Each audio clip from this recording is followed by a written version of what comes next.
Hi, and welcome back to Three and Out with Chris Spielman. I'm Mike O'Hara. Once again, we're brought to you by Comerica. And Chris Spielman, just like last week, we got a sad story for the Detroit Lions. Another loss, 34-20 against the Minnesota Vikings on their territory. And really just one of those games that got out of hand early. Lions made a slight comeback and then got out of hand late. When you see that result, the yards the Lions gave up 487, 275 rushing, 206 by Dalvin Cook. What goes through your mind? How do you add your quick analysis on that defeat? Well, going into last week, we talked about this on Three and Out. You're playing the Minnesota Vikings. Who's the one player you have to stop? It's Dalvin Cook, right? And I'm sure they tried to stop him, but they couldn't. And I think it's frustrating for a team and for a coaching staff when, you go and execute and a team's going to run the ball, and yet they physically beat you at the point of attack. And that was clearly the case in how the Vikings handled the Lions. And, the Lions are struggling. They're struggling with every aspect of their team, and they're struggling mentally. They're struggling physically. And right now they're in a bad place. It's obvious. All right, Chris Spielman, we're going to go 3 and out here on some of these plays, and we're going to start with a touchdown pass to the tight end, Irv Smith. It's already 7-0. This makes it 13-0 with the missed extra point. Break it down, go 3 and out. Tell us what you see.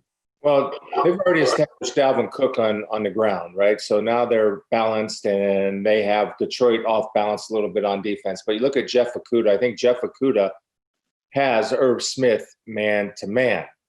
Now, what happens here is the fact that Jeff is so outside and Irv Smith gets a clean release. That means nobody disrupts Irv Smith coming off the line of scrimmage. So automatically, Jeff Okudah is in a trail position and is bad. Now, maybe Jeff is thinking that Desmond Trufant is going to help him at the top, but because of Adam Thielen running across the field, Desmond's taken across a little bit with him, and it's a little late coming off. But I really think they could help themselves, Mike, by being able to disrupt Irv Smith and not give him such a clean release. And Jeff is automatically, by his alignment, not in great position. He's the most outside defender, so it is common for a cornerback to cover him.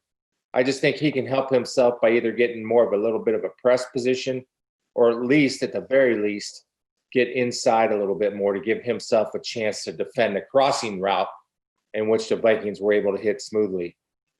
Well, that makes it 13-0, but the Lions make a comeback. They get a field goal to make it 13-3, and then they score on this 15-yard touchdown pass the last couple of minutes of the first half to Marvin Jones Jr. Break it down, 3 and out. Tell us what you see.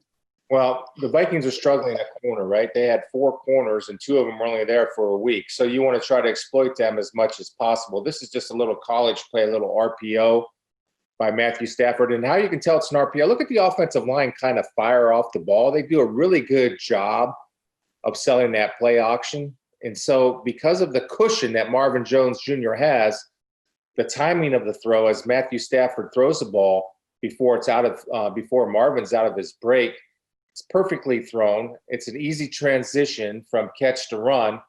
And Marvin Jones Jr. has done this a lot over his career with the Bengals and with the Lions. He's able to break tackles, run after catch, and find the end zone. So this is really a well-executed play all the way around. And a good job of selling a run by that offensive line. So well done.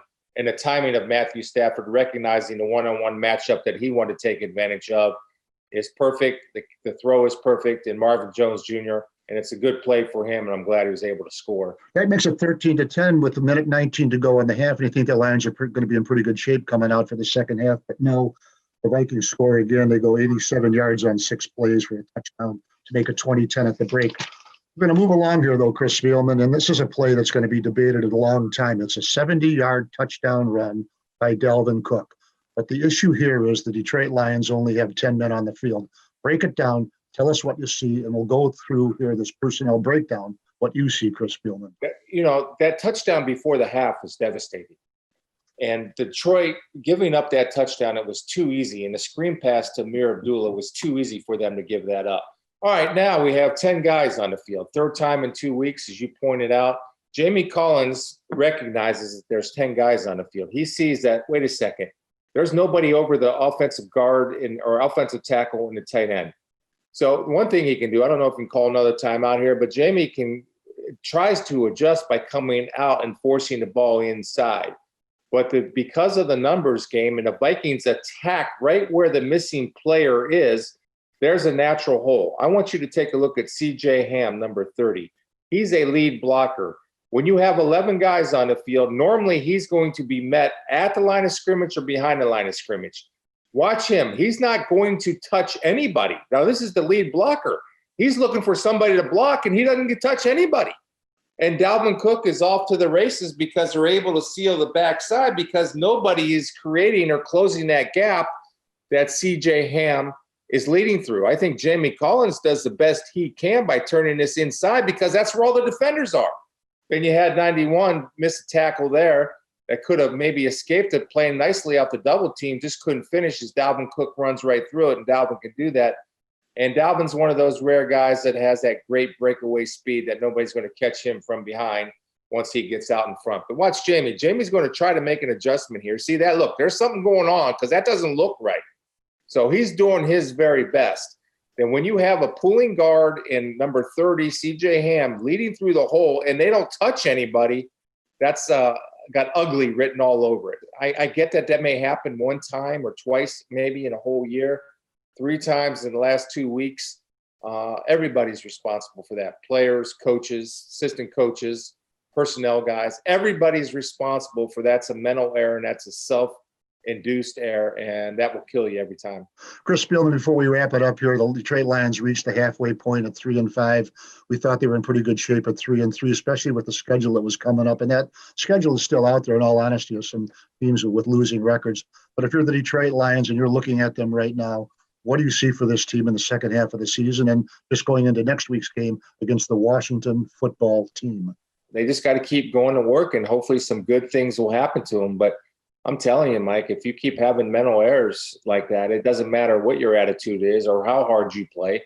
It doesn't matter because NFL teams are too good, and they'll exploit mental bust every single time. So let's start with cutting down the mental errors, and we'll take it from there. How's that?